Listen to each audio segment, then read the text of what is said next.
Welcome to the Hidden Bookcase. Come through and get cozy. Pick a book, your favourite book, that's the one that opens this room. Inside you'll find a warm fire, a loving cat, and a wide skylight to the stars. And a dangerously high to be read pile. I'm Morgan, I use they them pronouns, and I am excessive amounts of pink dream. I'm Soren, I use he him pronouns, and I am a dusty moon baked by a harsh sun. I'm Jessica, I use she her pronouns, and I am the joy in the voice of a hacker in a heist when they finally get to say, I'm in. Soren and I have been friends for over a decade, and the two of us are always swapping books. Usually, the two of us take it in turns to recommend one another a favourite read. Today we're joined by Jessica Mary Beth to discuss Stars Hide Your Fires. So let's get into it. So, welcome. Hello. Hello. Thank you for having me. It's honestly a pleasure to have you. I was very excited when we saw the email in our inbox as long year fans of the strange case of the Starship Iris. So. Oh, that's wonderful. Yeah. I still remember exactly where I was when I listened to the pilot and the plot twist comes in at the end of episode 1. Yeah. And I was like, everybody needs to listen to this. Oh, that's fantastic. But yes, we are here to talk about your book, which is very exciting. Do we want to jump into the questions first, or do we want to do a little synopsis? I had the elevator pitch down like a year ago, but it has been like a year, so I'll see what I can do. We're just keeping you on your toes. Yeah. So, Stars Hide Your Fires is a book about a cynical thief from a small, dusty moon who decides she's going to execute a heist on a Imperial space station, and she's going to sneak there for a ball and steal from the absurdly wealthy and privileged. It's kind of like a one last heist situation for her to help her ailing father. She gets there and she is framed for a murder. And she has to work with a mysterious and beautiful revolutionary to try to clear her name and figure out what's really going on and kind of buffet the winds of the political intrigue. There are no winds in space, so this is a bad metaphor, but... Solar winds. Yeah, okay, yeah. The solar winds of political intrigue, yeah. So what we usually do is we'll start off with non-spoilery questions. So if people are listening and they're like, Stars Hide Your Fires, this is intriguing, but I haven't read this one yet, they can listen up to a point and then we can tell them to run away and get, into the nitty-gritty with you. Sounds good. If you're happy to take it away, we'll get into our non-spoilery questions first. I'm into it. Our first question. We read anything we're interested in on the show, regardless of the target age group. So far, we've done some middle grade, some YA, and adult novels. What drew you to writing YA for your debut, and did anything change from your typical approach? So I really enjoy writing YA. I think partly because when I was growing up and kind of prime YA reading years, I had a really hard time finding books that spoke to me. There were a lot of books about very, very heavy topics. I felt like there were a lot of books about very heavy topics, and there were a lot of books that were about prom and popularity and things that had absolutely no bearing on my life as a weird little NPR dork. I feel like I'm always kind of writing these books, these stories, when I write YA stuff, for the person that I was when I was 16, 17. And so it's kind of fun to try to put myself back in that mindset and think about what would have been fun or exciting for me to read about at that age. I think that I tried pretty hard not to write down at all. I never think to myself, oh, this word is too big or too complicated. Like a 14-year-old wouldn't know this word. I'm like, they probably know it. And if they don't, they're probably going to be able to look it up or suss it out from context. I have a lot of faith in teenagers' ability to work out, new words and new concepts and stuff. Because I remember being that age and feeling like the worst thing was adults assuming that I was not capable of grasping something. I would say the one thing that I did think about writing for a YA audience was just I can't drop the F-bomb here. This is the point where the character would drop the F-bomb and I have to say a different swear instead that is milder, because I think there are rules about that. I think you get one in a YA novel. It's kind of in the US, a PG-13 movie.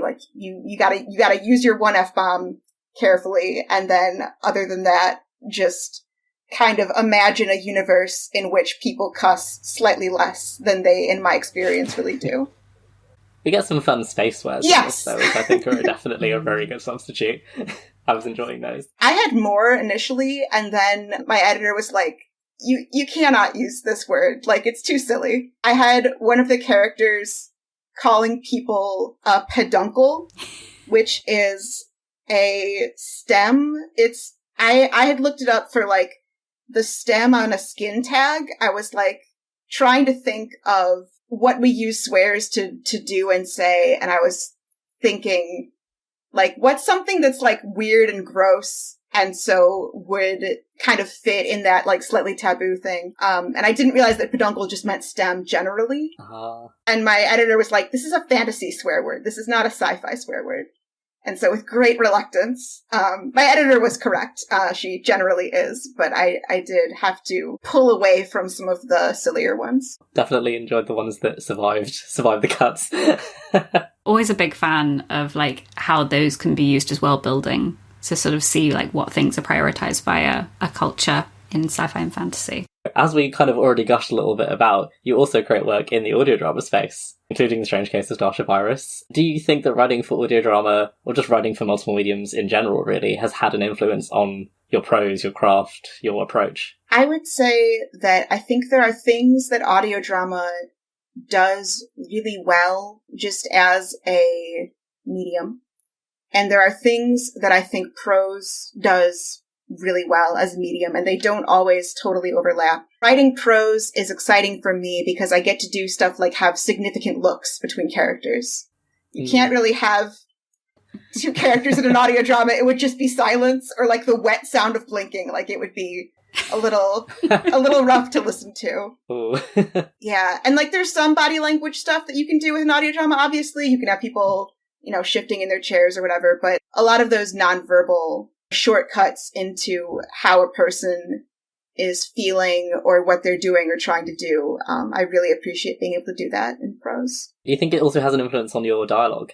I would say I think it's given me a lot of practice writing dialogue. I don't think that I would be able to say, like, to break it down in any kind of, like, elegant way and say, like, oh, like, X and Y is why I do Z. The other day, my girlfriend asked me, like, how would you describe your writing style? And I realized, like, I don't know at all. Like, I just try to write things to reach all of the emotional and logistical beats that it needs to reach in the shortest amount of words possible. Sometimes that still ends up involving a lot of description because you need that to, like, have the pace to hit the point that you need to reach. I can't say, oh, I write the least number of words I can in, like, a Hemingway sense, but just my writing style to me feels very direct. But yeah, I certainly have written pages of dialogue. There's a thing in audiodrama that you folks might be aware of where, like, there's a little bit of a tension where some actors don't like to be given directions in brackets in the script. Like, this character says this line suspiciously kind of thing. Teaching myself gradually to do that less might have some impact on how dialogue gets described and written down, just in terms of trying to convey what you want to convey without necessarily putting the literal words in the reader's hands. That's interesting, and how it kind of ties back to your initial point about trusting your young adult audience to be able to figure things out. You're not telling them, oh, this is how this character's feeling, but you're kind of more subtly signposting. Yeah. My dad wrote a novel when I was in high school, and my first job that I ever had, I don't even remember if he paid me, but my first job that I ever had was, I was like 15, and I was like, Dad, I'm going to edit your novel. My dad did this to me as well. I just have to say that. Oh, wow! What a specific experience to have in common. Yeah. Yeah. And, like, the process of looking at sentences and being like, okay, Dad, this sentence doesn't work for me, and I've got to kind of take it apart and figure out how to make it do the thing that it's trying to do, was really informative for me, like, really taught me a lot about writing. And then I did it again when I was in my very early 20s, and then I did it again, like, last month. And I was really struck by how much my sensibilities had changed. Because he was trying to get it down to 98,000 words, and it was initially like 130 39,000. Wow. And I was surprised by how often I could just take out paragraphs that were like describing the emotions of the character and just have them like drop something or like stare at someone else. The information can still be passed to you without like 3 sentences saying the character was sad. And that was definitely a thing that I learned between when I was like 22 and now. I'm going to circle back a little bit. As an audiodrama creator, was it interesting listening to the audiobook for Stars Hide Your Fires, and how did that sort of feel? Yeah, it was interesting. Very excitingly for me, they gave me a choice of who could read the audiobook. They sent me, I think, 4 or 5 samples from different audiobook narrators, and I got to have a say in it. And I think that I am pretty good at writing audio drama, not very good at directing audio drama, but like great at casting audio drama. So being able to have influence on who was chosen was really fun and exciting for me. And also, it was so obviously going to be Natalie. It was like I listened to all of them, and Natalie just like had the character like immediately, because Cass, the protagonist and narrator of Stars Hide Your Fires, she's kind of cynical. She's been around the block. She definitely thinks of herself as this kind of jaded, hardened criminal. And Natalie's voice just immediately sounded right to me. I think sometimes when voice actors are playing teenagers, sometimes they inject a little bit too much innocence into it, or like a little bit of like the ingenue voice. And that definitely wasn't what this role called for. I can't say enough kind words about Natalie. I actually have not listened to the audiobook all the way through. I have a very hard time listening to my own writing, which I realize is bizarre for someone who writes audio drama. And, you know, you have to listen to the cuts of the episodes. And the actors are incredible. Like, the actors do so much of the work in an audio drama, and the narrator in an audiobook does the same. But it just felt like too much of me to sit there and listen to for hours. But Natalie is the best. Absolutely nailed it, from what I've heard. Yeah, no, she's one of the narrators that we talk about a lot on this show, because we've listened to quite a lot of her books. Yeah. So, very good. Yeah, I also feel like it's quite a common experience for like writers to feel uncomfortable listening to their own work. Because I've definitely felt that a lot. Absolutely. It's very strange. It's very strange. Yeah. So like, this is amazing. Oh no. Yeah, I'm appreciating the writing and the work that like the actors have put in so much, but then I'm thinking, oh god, why was that sentence so long? Yeah. And that's the only thing I've focused on. Yes, absolutely. When I put together little snippets of dialogue to do the auditions for, whatever snippet of dialogue I choose, I wind up rewriting between then and when the show goes out, because when you hear something 100 times, you'll find something wrong with it. Oh yeah. Yeah. Definitely felt that one. Yeah. Unfortunately. But being good at casting is very much a skill, so I'm very impressed that you're good at it, because it's a struggle, especially when you've got like so many different clips of the same line over and over again by different people. And it stops feeling like words after a while. Yeah. Yeah, there's a lot of like computer voices in season 3 of Starship Iris. There's a lot of like people frantically typing at a terminal, and the voice is like, access granted or whatever. And listening to hundreds of, maybe it wasn't hundreds, but like listening to, I'm going to say like 70 clips in a row of a person sounding like a computer was an extremely bizarre experience. I can imagine.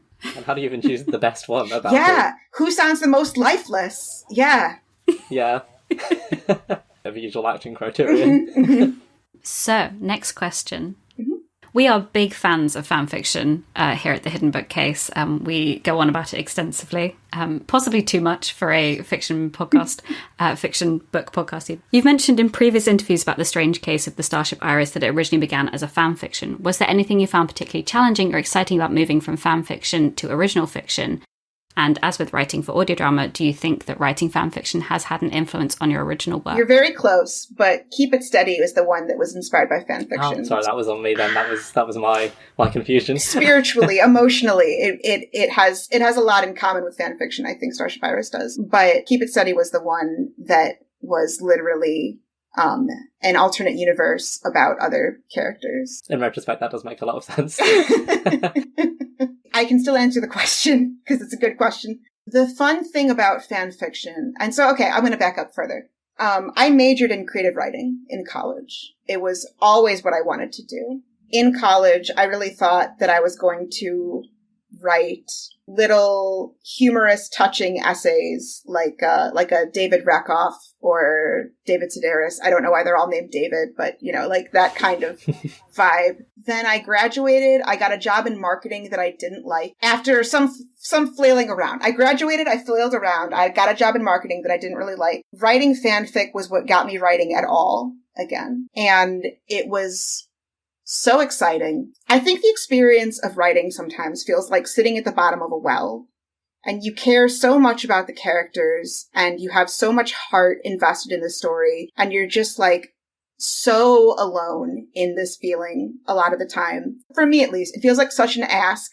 to ask someone else to read it and have any kind of emotional involvement in it enough to give you feedback. And so writing fan fiction was this incredible experience of like, oh, everybody already loves these characters. Everybody already loves this dynamic. It's like showing up at a party with a dish to pass and like everybody already likes all the ingredients. And so, you can be pretty sure that like at least one person is going to take a bite and try it. Writing fanfic opened up a lot of doors to me just emotionally of like, oh, right, this can be a lot of fun. You can learn stuff about yourself by writing characters who are figuring things out about themselves. So writing fan fiction is the reason that I write now at all, because I found the fanfic community. I think that I was always kind of character focused, and I loved writing dialogue, loved writing characters joking around with each other. There are a lot of fandoms where that is a really good, easy fit.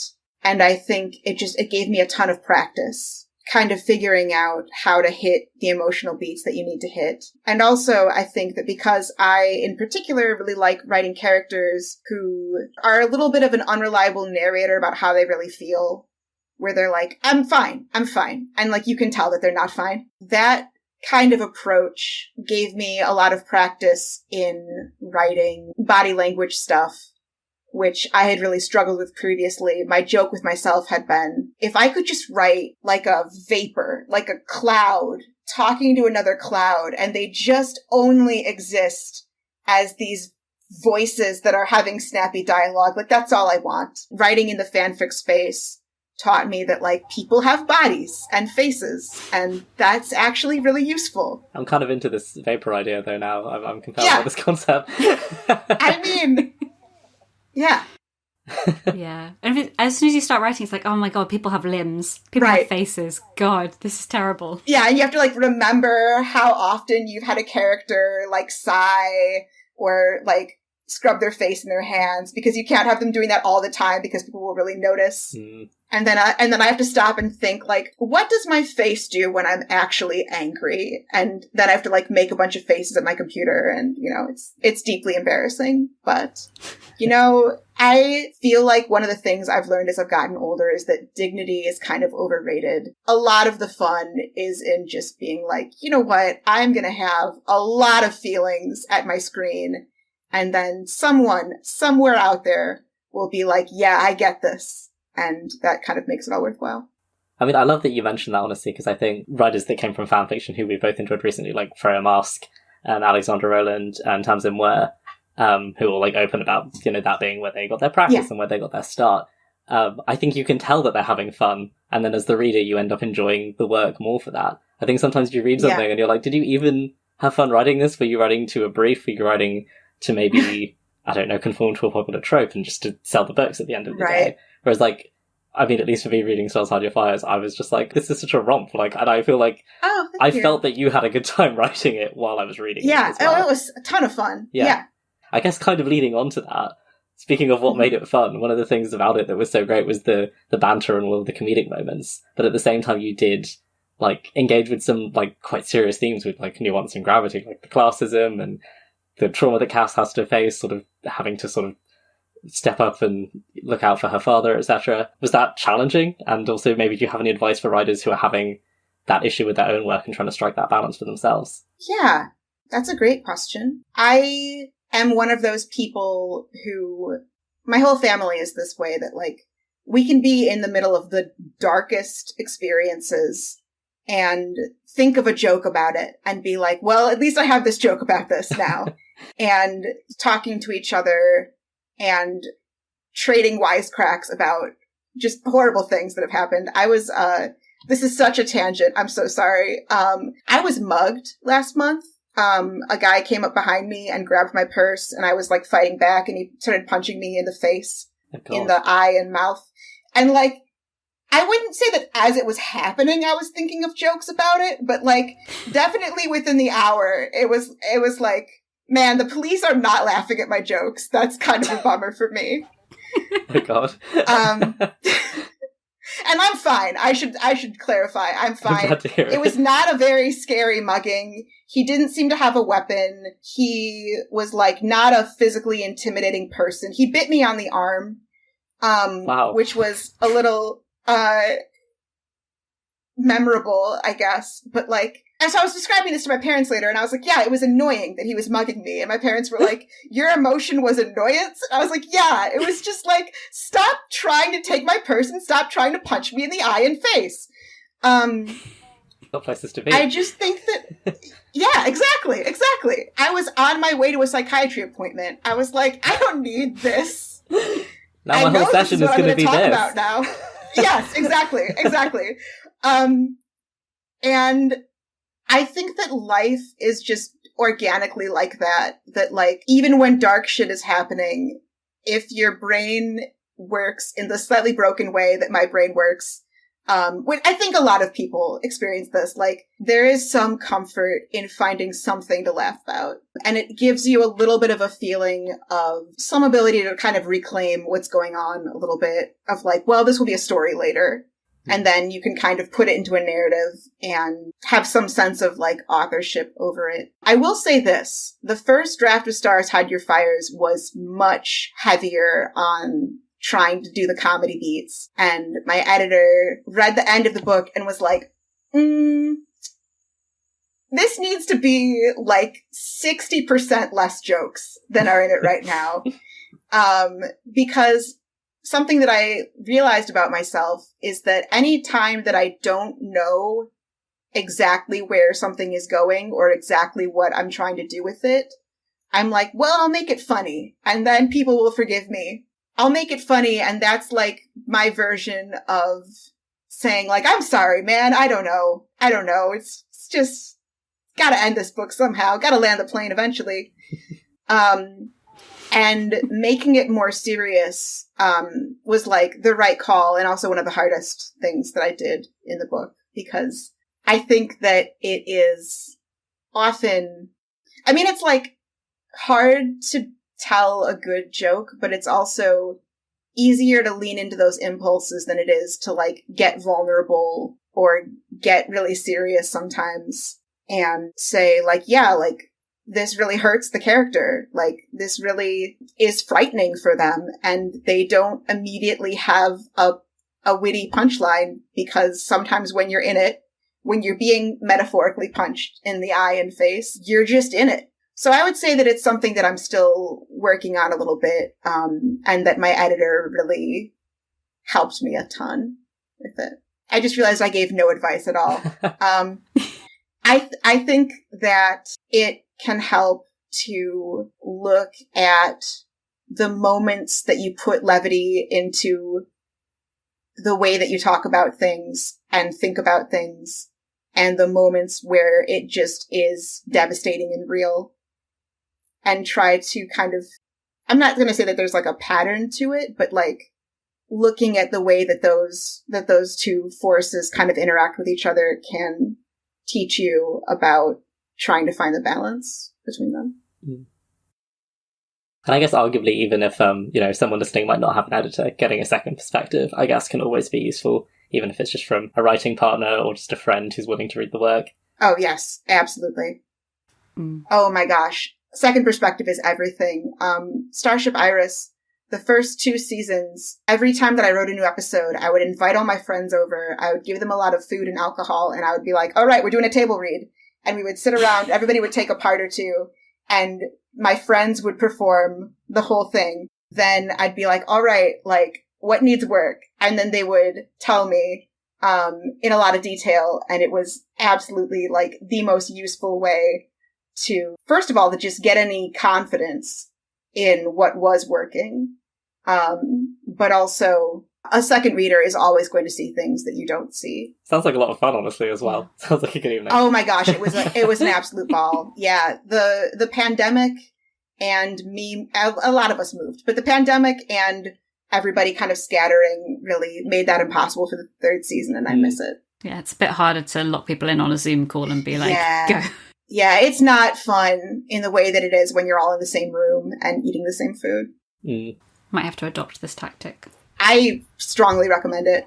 So final spoiler-free question before we get into all the juicy stuff. Both Stars, Hide Your Fires and Keep It Steady feature the fake dating trope pretty prominently. What draws you to that trope, especially in the context of writing queer romance? Oh gosh, I love it so much that I have a hard time articulating it, I think. First of all, it is a great way to speedrun intimacy. I am personally on the asexual spectrum, and so when you're writing 2 characters and you want them to get together, I think there's the simple joy of making 2 people kiss is very fun in writing. But even just stuff like, okay, well, we're pretending to care a lot about each other, and so we have to kind of lean on each other. Oh, you're in a rough situation. Well, I've got to pretend to support you. There's no way around that. I've got to pretend to look you in the eye and say very encouraging things. Like, something about that just makes me so happy. And it also, I think, lends itself really easily to giving the audience cues that the other person is taking it as seriously as the point of view character, but allowing the point of view character to not figure it out immediately and go like, wow, this person that's pretending to be in love with me is really good at pretending. I love that. As I say that this is a trope that I like, I also have repeatedly been in situations where someone that I had feelings for me told me, and I was like floored that they had feelings for me back. Writing oblivious characters gives me permission to forgive myself for also being kind of oblivious about things. I've never once, whenever someone's gone, oh, I like you, I've never ever known before they've said it, I don't think. Yeah. So I get that. Yeah. Yeah. Social cues? I don't know them. Yeah. And I think going to the queer aspect of this, that we are in a very heterocentric culture where if it's like a straight cisgender man and a straight cisgender woman and they're like pretending to be in love, you're like, okay, why are they not figuring this out? But if it's a queer couple, it's like you don't have the same amount of cultural baggage around assuming that this must mean that this person likes me. And I think that when it takes you a while, for instance, to work out even what your identity and what your situation is, that, oh, this person must be experiencing romantic feelings for me is just not where your mind goes in the same way, maybe. Where you can be like, oh, this is just a friendship. This is just 2 people being pals, and I have a lot of feelings about this, but I'm probably alone in this because, like, what are the odds? Kind of a thing. And that's an interesting sort of, like difference, arguably, between Keep It Steady and Stars, Hide Your Fires, because Stars, Hide Your Fires is obviously a much more, like, queer normative setting, yes. And Keep It Steady is, for those that haven't listened to it, is contemporary, set in 2005, is that right? Yes. So obviously that sort of internalized homophobia, etc., is going to be more prominent, but then I guess our leads in Stars Hide Your Fires have enough baggage and trauma of their own that comes from other other sources that they're also not going to make that assumption immediately. Also, they don't have a lot of time. Yeah. It's it's happening quick. Yes. It's a speed run. Yeah. So I think with that, we are on to spoiler-filled questions. Awesome. The best bit. So one of the things that we both found really interesting in Star Sergeant Fire, speaking of the queer normative world, is how gender was engaged with the necklaces signposting identity and the gender personal pronouns. Could you tell us a little bit about your world-building process with regard to gender and gender presentation and all of the things that go along with that? Absolutely. So one of the really fun aspects of this story was trying to create a universe in which people just, don't have the baggage about gender and sexual orientation, romantic orientation that we unfortunately have in this present moment in society. And I was talking with my editor about language itself might be different in the way that, like, Spanish and French, and kind of the Romance languages have, like, the male words and the female words, and you just have to kind of learn, whether a table is a boy or a girl, which I found very challenging in school. And the way that those assumptions shape the way that we talk. And so it felt very natural that, like, okay, if they genuinely see all gender identities as being equal and equally normal, then it made sense that would be reflected in how they talk. And I wrote out at one point how there are, I think, 6 or 7 pronouns, personal pronouns that people have. And I wrote out what they were, and then my editor was like, I think this is better if you don't over-explain it, and you just provide enough information that people can go, oh, like, well, there's more than 3. I had the gendered pronouns first, and then when it came to writing this character interacting with a lot of people quickly, because she's, like, at a ball, it was like, well, I don't want to misgender anyone, and I don't want her making assumptions of what anybody's gender is, because why would she be doing that in a world where people get what a personal and specific experience at, like, gender can be?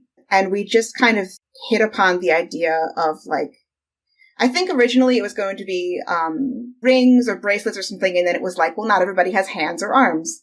And eventually I think I was like, okay, well, like, everybody alive has a neck.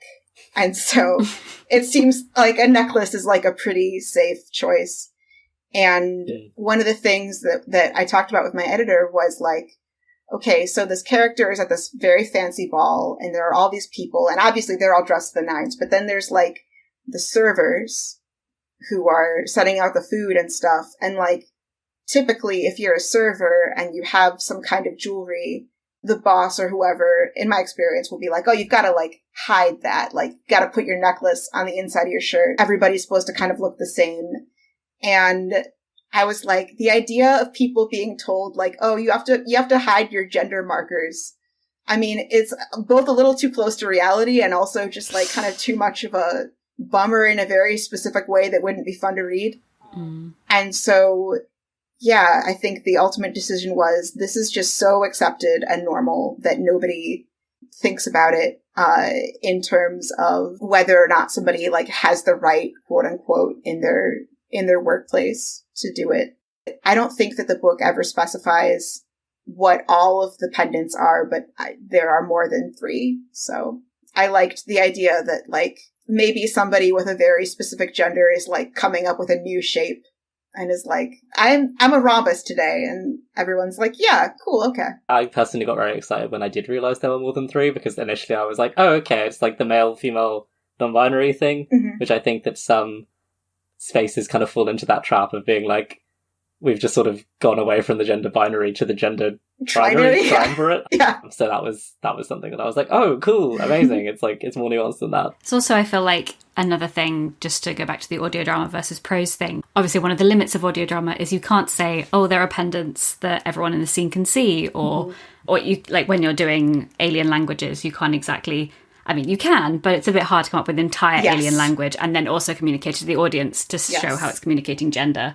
Whereas in prose form, you can go, yes, they've used the 4th declension, and so I know that this person identifies this way, which I think is a really cool way that you wove it in.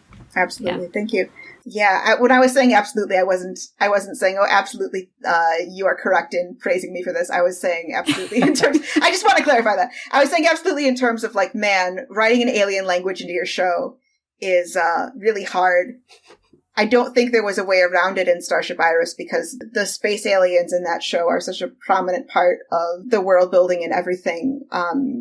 But man, creating a language is tough. Really tough. People sometimes would be like, oh, is it like English backwards? Or did you, do some kind of like cipher to change all that? And I was like, no, I wrote a long list of sounds. And then I tried to think of sounds that are not in any language that I could think of. And then I strung them together. And it was a hard way to do it. And I don't think it was the smartest way to do it. And that's what it is. It's a very cool way to do it, though. On to the next question. The question I'm very excited for. as a Latin and classics nerd. Stars Hide Your Fires contains a lot of intertextual references, including to Shakespeare, such as the Macbeth reference in the title and the emperor being killed with poison in his ear, as well as various character names being pulled from Greek mythology. Could you talk a little bit more about those? That is such a good question, and I'm going to have such a disappointing answer. I'm so sorry. So I was a huge Greek mythology nerd when I was like 12 or 13, read any Greek mythology stuff I could get my hands on, particularly about Athena. I was obsessed with Athena, in that way that one can be when one is a queer, asexual spectrum person. And just like, I don't know, I love that she doesn't like ever have a relationship with dudes. I will say that there might be a level at which the Greek mythology stuff was kind of bubbling around on a subliminal layer. But for the most part, honestly, my editor and I talked about it and liked the world building idea that they're all really into these kind of, I mean, it's a universe in which Earth never existed, but that it has this kind of like classical ancient Greek flavor to it. But for the most part, what I did was I Googled ancient Greek names, found a really long list of them, and then looked at the meaning of them according to this list on the internet, and then kind of picked what felt like it made sense for the character. In Stars Hide Your Fires, there is this couple who are sort of comical and sort of grotesque. The Spider Farm couple. Her name is Ligeia because I looked at a list of ancient names and Ligeia said that it meant shrill. And I was like, why would you have a name that means shrill? That's like so odd. I was like, this is probably from like a comedy or something where they were like, oh, she's the shrill one. Which kind of sucks, actually, as I'm saying this out loud. There's some sad gender stuff in that. But yeah, for the most part, I just chose names that felt like they fit the character. There is some stuff like, the word for the security company that is like handling all of the tech security is like one letter away from a word for shield, an ancient Greek word for shield. So there's a little in-joke for any, dead ancient Greeks that are reading my book. I mean, alive people also know ancient Greek things. Like, that's a silly thing for me to say, but it was a very kind of messy, spontaneous process for the most part. Kind of similar to how I invented the language in Starship Iris, where it was just like, what feels right for this moment? Actually, with Starship Iris, in the second season, there's a scene where two characters speak this made-up language back and forth for a while, and it's actually like a combination of English and Dwarnian, which is the alien language, and I actually got a linguistics person to come up with the kind of made-up combination of these two languages. So I had to show this person all that I had of this fake language that I'd made up, and they looked at it and they were like, oh, this is great. This is really messy in a way that feels realistic. And I was like, no, I'm just sloppy. I'm just being sloppy with this. And like, sometimes being a little, I don't know if this is good advice. This might be very bad advice, actually, but sometimes being a little sloppy, I think, can lend a little bit of realism into a world where, like, there are a lot of weird contradictions and words that we have, like, 7 words that are the same, that mean the same thing, basically. And then there's words where you have, like, one word only for it. And I've gotten far off topic again. I'm very sorry. But I'm enjoying it. You're making a very interesting point, I think. Yeah. Yeah, I think it's really necessary to keep that messiness in world building because people can get so caught up in the minutiae to the point where it does feel like a created world. Whereas, as you said, there are lots of contradictions and messiness in a real world that make it more believable, make it breathe, and leave a lot of space for fans to sort of invent their own little bits as to why that might be. So I think it's important both in a creative perspective, but also in an engagement perspective with fans. That's a really lovely way to put it. Kind of circling back a little bit to the mythology before we jump off it, I'm very curious about the title. Was that something that, I mean, I'm assuming, I don't know if I know some authors don't end up picking their titles. Sometimes it can go through a lot of changes over the course of the project. Did you choose the title? I did not choose the title. Oh, okay. My editor chose the title. I think that it is a good title for a book about people having secret motivations and doing that in space. And I had nothing to do with it. So I can praise it without any kind of caveat. I think it's a great title. Whilst we're on the title, we can also praise the cover. The cover is fantastic. True. Absolutely beautiful, with the knives and the dresses. Incredible. And just so colourful. Yes. The purples. It's got a great palette. It gives queer space. Yes. Yeah. Yes. I'm always a sucker for an important symbol being incorporated into the cover, and it being the twin knives, which are used for the framing, but then having the characters reflected in them. Stroke of genius. Speaking of, I guess the knives. Look at me with my segues. Ooh. We've got a great mystery at the centre of Stars Hide Your Fires. How did you go about plotting that? And did you have any debates about what information to reveal to the readers and when? The fun thing about writing a mystery, right, is how do I set this up so that when it's revealed, it's obvious, but it's not obvious before that, hopefully. There was a draft where eye color was very significant, and then I looked up when eye color manifests in a baby, and it was late enough. This is far in the weeds. Altair's eyes being green, I was he was born with green eyes, and his mom saw the eyes and was this is how people are going to realize that this is not the biological son of my husband. And then I looked up when green eyes manifested. It was weeks into it. And I was I can't use this. Someone is going to know that. That's the main thing I remember in terms of leaving those little breadcrumbs of this is a breadcrumb that has to stay on the loaf.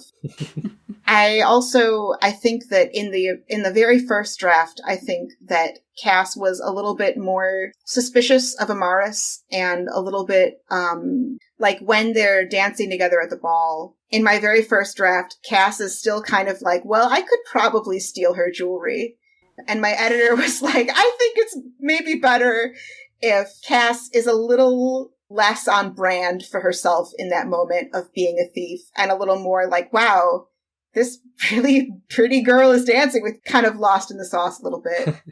And I think that was better for the character and the relationship in the long run. And I also had her a little bit more credulous about Altair's whole thing, because originally it wasn't a love triangle exactly, but we had to do some work to be okay, this for sure is not a love triangle. How can we make it clear that even though he is kind of fulfilling this Cinderella-ish prince sweeping in and kind of saving her butt, how do we make sure that people aren't going to be ooh, I hope that she and this Altair fellow get together. I'm not going to say that love triangles are never good, but I think that it would be great if we could have 1 year in pop culture where nobody was allowed to do a love triangle.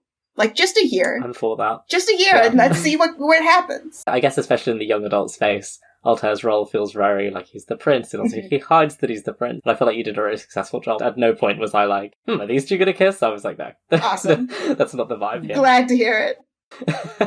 Especially with love triangles making a comeback at the moment, because all the people who read Twilight as a kid are suddenly publishing books, and so we are on the crest of a deluge of love triangles. So it's nice to not have that sometimes. It's refreshing. Yeah. I'm always glad to provide an absence of love triangles.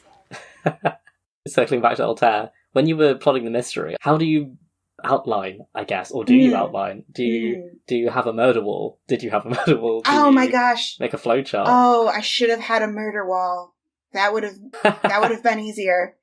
No, the final version of the mystery and how it all unfolds, my editor, Jessica Yang, did a lot of work with me on that aspect of it and what the particular breadcrumbs would be. I really have to praise Jessica Yang on that aspect of it. I think that on my own, I would have been too worried about like, oh, is this too obvious? Oh, is this out of nowhere? And she really kept it on track. I've never done a murder wall, but I did have an early version of the book that I'm working on now, which is now completely different. So I guess I can share this.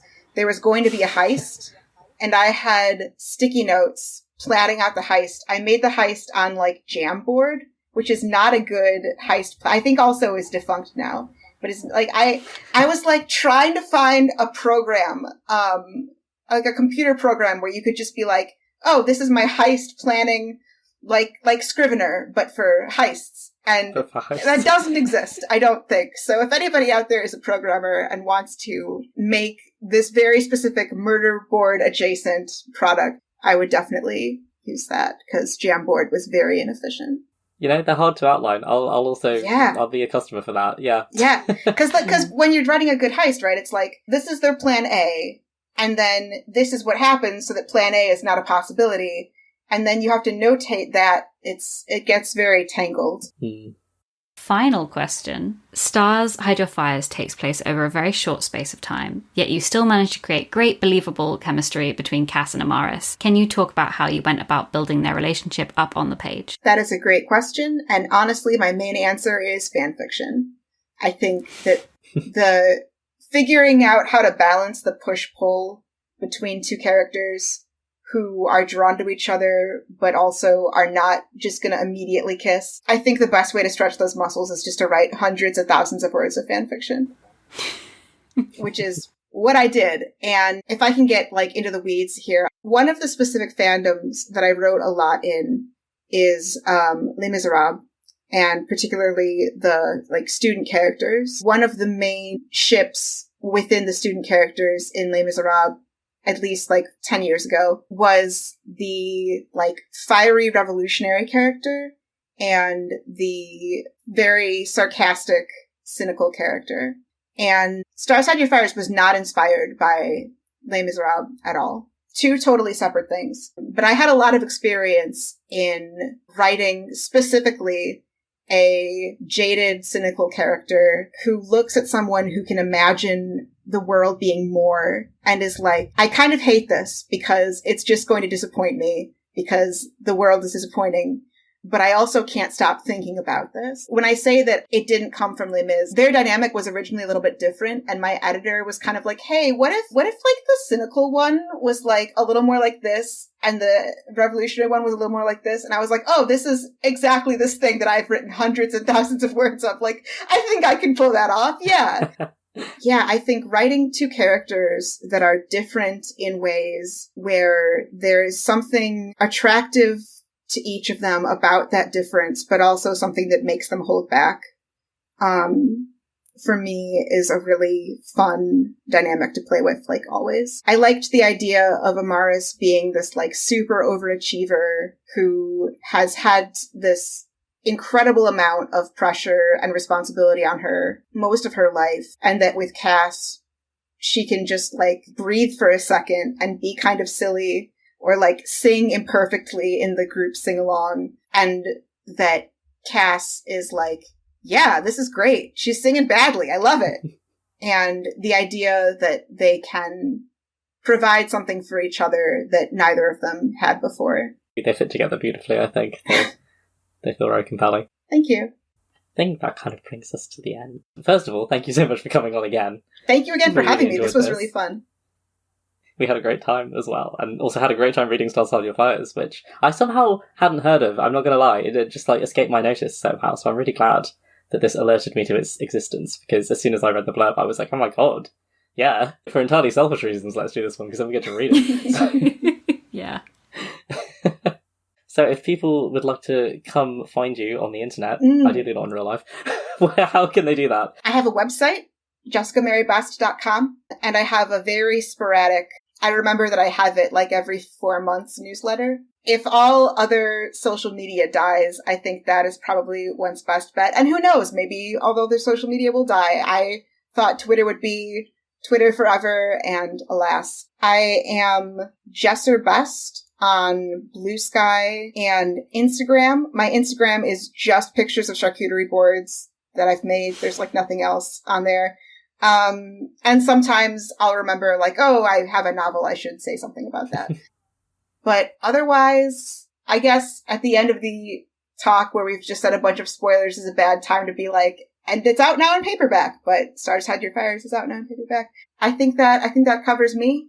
And thank you again so much for having me on the show. I really think that you folks had some awesome questions, that I had not been asked before, which was exciting. Actually, I have just thought of a question. Yeah. A sneaky question. Sure. You're working on something new. Yes.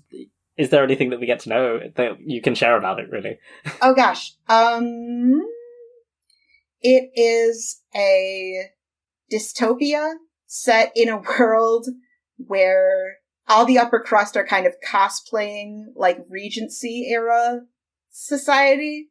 The world building is fairly dark, but there are a lot of jokes because that is who I am. And it is about two characters trying to figure out how to get a girl out of marrying her soulmate. And maybe those two characters kiss at some point. I don't know. It's possible. We'll see. Ooh. I'm already very intrigued. Yes. I can't wait to read it. So if you would like to keep an eye out for that, Jessica's socials will all be in the show notes, so you can go find them easily. Awesome. So next time, we'll be taking our first hit of the Sapphic trifecta by reading She Who Became the Sun by Shelley Parker Chan. Neither of us has read it before, but we are getting a guest on to talk about it who has read it before and loved it. And that one will be out on October 7th. But until then, you're always welcome through the bookcase. Don't forget to scratch the cat on your way out. Thank you for listening to The Hidden Bookcase, a production of Plain Art Prod. On this episode, you heard Jessica Mary Best, Morgan Greensmith, and Soren Brywood discussing Stars Hide Your Fires. A huge thank you to Jessica for joining us for this episode. You were out of this world. Once again, you can find her on Blue Sky and Instagram at JessiBest, or visit her website at jessicamarybest.com. You can find The Hidden Bookcase on Twitter at Hidden Bookcase, and on Instagram, Facebook, Tumblr, and TikTok at Hidden Bookcase Podcast. Find out more about Plain Art Prod at plainartprod.com. Know what we should read next, or want to chat to us about what you thought of this episode's read? You can reach us at thehiddenbookcase@gmail.com, send us a DM on social media, or come chat with your fellow bookworms in our growing Discord server. The link is in the show notes. Want to support The Hidden Bookcase? Support us on Patreon for bonus episodes, audio outtakes, playlists, and other extras. Buy a book through our bookshop.org page, or consider giving us a rating or a review, or telling a friend how to find us. Your whispers are the best way for bookworms to discover our show. For our next episode, which will be out on October the 7th, we'll be finishing off A Historical Autumn with Shelley Parker Chan's She Who Became the Sun, and we'll be joined by Kaylin Steed to discuss it.